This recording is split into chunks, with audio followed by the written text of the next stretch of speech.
मानव समाचार, मानवता के हक में। इकबाल है आपका मानव समाचार में। इस वक्त हम मौजूद हैं बड़ी मालेगांव स्कूल के सामने बाग महफूज पर।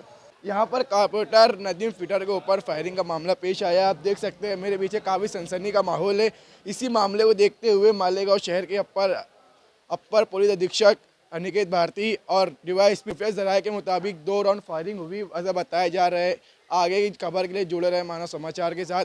अब फायरिंग करने वाले अफराद अभी तक नामालूम है, उनकी अभी तक कोई शनाख्त नहीं हुई है।